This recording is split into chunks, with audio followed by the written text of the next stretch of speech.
Claville again from the Claville Report, Law, Policy, and Politics, broadcasting live from the Hilton, the Maine, here in Norfolk, Virginia, for Virginia's premier election talkback 2023, hosted by none other than Virginia Public Access Project, known as VPAP. And we have with us Chris Piper, the executive director. Chris, thank you so much. Thank you for being here. Appreciate it. Absolutely. Well, look, this is the premier election talkback. What are your expectations for Virginia moving forward after this election? Well, I mean, I think that we see that we're a pretty purple state. The results bore that out, and I think you'll see some people working together. I have a lot of faith and optimism in Virginia, so I'm excited about the future. Absolutely. Now, today we have a who's who at this luncheon. There's not really a seat that's empty. What is it about VPAP that people are so drawn to? It's a fairly young group, but we know that you guys put out a lot of great information, easily accessible, and you guys have really become the name on Capitol Hill here in Richmond to go to. Yeah, I mean, I think you just nailed it. It's we take really complex information, we boil it down, make it digestible, easy to understand, and we don't put any spin on it. It's just information. And so you can take that information and use it to figure out what your values are, what this means to you. And that is really important in a day and age where you can't escape spin, right? You can't escape politics. So it's nice to have an organization that can provide you information and you can make the decision based on that information. Awesome. So what's for the future for VPAC? There's lots going on. I got a great team that I work with. There's just amazing individuals, and it feels like the sky is the limit with us. So I'm excited about the future of VPAP. Well, look, I'm excited about VPAP. I'm excited about being a partner with you guys. And more importantly, I'm excited about the Commonwealth because the way Virginia goes, so does the country. Nice. Thank you. Thank you again. Eric Claville again here for the Claville Report, Law, Policy, and Politics. We're broadcasting live from the Maine here at the Hilton in Norfolk, Virginia, from the premier election talkback 2023. And joining us, we have Alexandra Reckendorff, a professor at VCU, Virginia Commonwealth University. Alexandra, how are you? I'm doing well. Thanks, Eric. Look, we want to know, we had a major election here in Virginia, and we know the way Virginia goes, so does the country. First of all, what are your thoughts about the results of the election? So I think if you are Democrats, you're taking away a win because you've managed to block a trifecta from happening by winning enough of those competitive seats. I also think, though, that the Republicans do have some silver lining to latch onto. And so it's going to depend on how both parties want to spin this coming out to see how they're able to message their results to their national parties and the voters. Talking about spinning coming out, what do you think, how effective was the Democratic strategy? And what do you think Republicans have to do moving forward? So I think Democrats actually downplayed some of the things that we saw around the rest of the country. You have a Republican governor who's talking about a common sense abortion bill, but a lot of voters in America thought that Roe v. Wade was that common sense compromise. And so Democrats didn't really do as good of a job, in my opinion, despite trying to highlight that in certain ways, of really stirring the Virginians' imagination. It wasn't as prominent as I thought it would be. And Republicans are battling against a national party that's kind of in disarray. Well, speaking of being in disarray, again, we know that our governor was supposed to be the next nominee for president, probably the next president.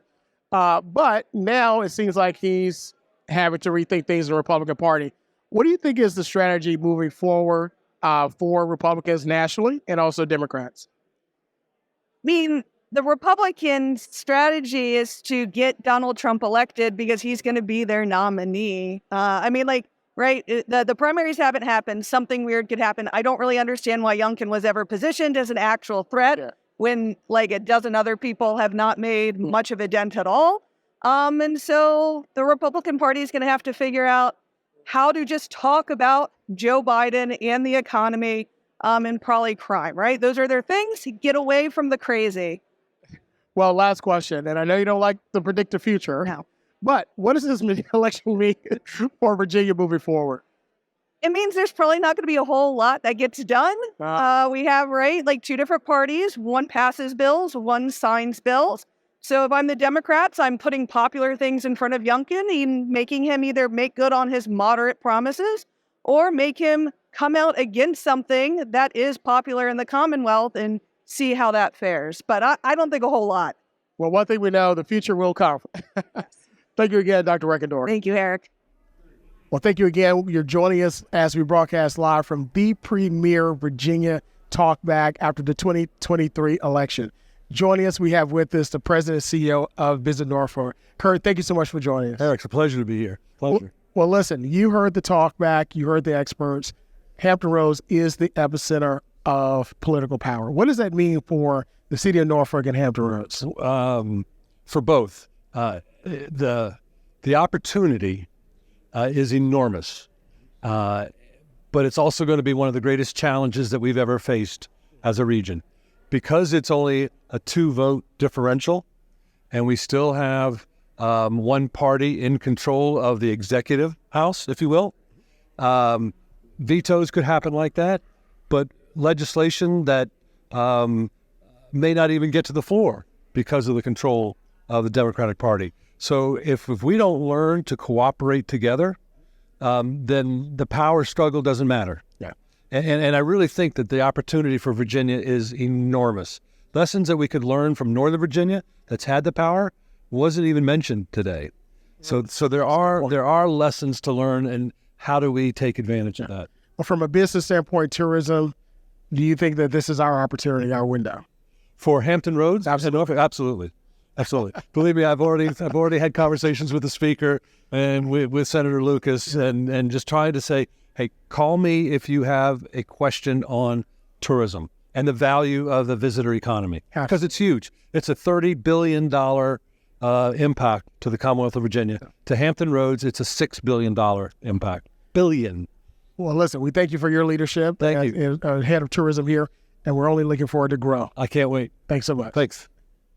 Once again, you're joining us as we broadcast live from the premier Virginia election talkback here at the Main at the Hilton in Norfolk, Virginia. Joining us is Jeff Ryer, a phenomenal strategist for the Republican Party. Listen, you saw the election. You were a part of the panel. Mm-hmm. What are your thoughts about this election and impact on Virginia moving forward? Well, moving forward, obviously, Virginia is going to have a situation that it's quite familiar with, which is divided government, a legislature controlled by one party, quite narrowly, with the administration controlled by the other. And as a result, it means that if we're expecting big change, it isn't going to come. If we're expecting incremental change, there are possibilities. Well, you know that Hampton Roads is now the epicenter of political power, of course, with the historic elections that we've had and the new office holders, both in the House and in the Senate. So what is the impact of that from an economic standpoint, policy standpoint of Hampton Roads? Well, Hampton Roads has always done well as far as the level of power in the General Assembly. You can go back to Hunter Andrews and Alan Diamondstein. Over the last decade or so, Tommy Norman, Phil Hamilton was a very senior legislator as well before he left office. And, of course, we had Bob McDonnell, who was a governor. So we've always done very well. We've always punched above our weight, and I think we're going to continue to do so, and I think we're obviously well positioned to do so. So where do the Republicans go from here, both on a local, state level, and national? Well, on the local, state level, Republicans did okay in this election. We just didn't win, and we should have won. So we've got to go back. We've got to figure out what we did right, what we did wrong, and we've got to make corrections. With each election cycle, it's an opportunity if you lose to learn, and if you win, you have the opportunity to govern. So we're going to have lots of time to learn. There you go. Well, thanks again for joining us. Thank you. Thank you again for joining us from the premier Virginia election talkback here in Hampton Roads, Virginia, in the city of Norfolk. We have with us a phenomenal Democratic strategist and head of a top consulting company, Two Capitals Consulting, here to join us to talk about this election and the impact it has for the state, for the Democratic Party. David Hallock, how are you? Great. Thanks, Eric, for having me. David, you saw the election. You're one of the experts on stage. What are your thoughts about this election, and how can Democrats continue to ride this blue wave? No, Democrats had a great night, taking the majority, 51-49 in the House and 21-19 in the Senate. means we'll have our first African-American Speaker of the House of Delegates in our 400-year history, the Commonwealth of Virginia, and he's from right here in Hampton Roads with Speaker-designee Don Scott from Portsmouth. So Democrats have a lot of good things that they want to get done, over the next few years now that they're in the majority. And so I'm looking forward to seeing what the agenda is that they put forward. Obviously, the key issues are ones that matter to Virginians, making sure that we protect a woman's right to choose, making sure that we protect our environment and our natural resources, making sure that we keep Virginians protected, that we invest in improving our behavioral health system, invest in our education, K-12 system, early childhood education. These are the priorities that Democrats ran on, and Virginians responded by giving them the majorities in the House and the Senate. Well, speaking of the issues that were on the ballot, we saw a historic election also of African Americans to the House and the Senate. As we know, we have a historic amount of African Americans both in the Senate and also the House. Is this the new trend moving forward as Virginia continues to become more diverse? Absolutely is. I mean, one of the things, we've always had a strong African-American delegation from Hampton Roads and from Richmond. I think one of the really encouraging things is we've seen the diversity spread across the Commonwealth.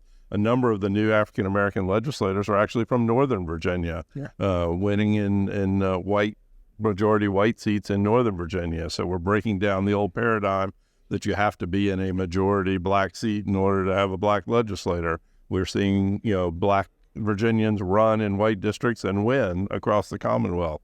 And as you said, that means we're going to have the largest legislative black caucus that we've ever had in modern times in the Virginia General Assembly. Well, look, you've been around for a while, and when you got lightning in the bottle, you capture it, you better use it. So what can Democrats do now in the first 18 months of their power, or 2 years moving forward? No, I think what you'll see Democrats do is focus on the issues that matter to Virginians. And as we talked about, there's a number of those, making sure that coming out of COVID, we've got a lot of things we need to do with our education system to make sure that our students are back in the classrooms, that they're getting educated, they're getting the resources that they need. We need to make improvements to our behavioral health system.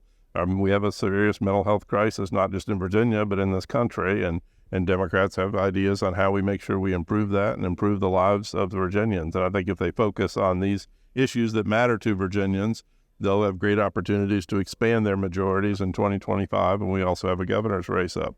Absolutely. Well, listen, 2024, 2025, let's do it again. Absolutely. Would love to. Thanks for joining us. Thank you, Eric. This is Eric Claville from the Claville Report, Law, Policy, and Politics. We've just concluded the premier Virginia Talkback election 2023 here in Norfolk, Virginia. We had a star-studded panel of Democratic and Republican strategists, academicians, and also those who were consultants and in newspaper reporting. We talked about the future of Virginia. We talked about the impact of the election, and we talked about where do both parties go from here. Ultimately, what was decided and agreed upon is good policy, good common sense solutions for the people of Virginia is the way to go. But not just that, but Hampton Roads is the epicenter of political power, both with a record number of African Americans elected to the House and the Senate, not just in Hampton Roads in Virginia, but also in Northern Virginia. We see that the Commonwealth is changing, not just in its policy, but it's also in its demographics, which means that they're electing people that they believe and trust to govern them on the state level. I don't know about you, but I'm excited for Virginia for 2023 and beyond. And I'm excited for this upcoming election for 2024 and 2025.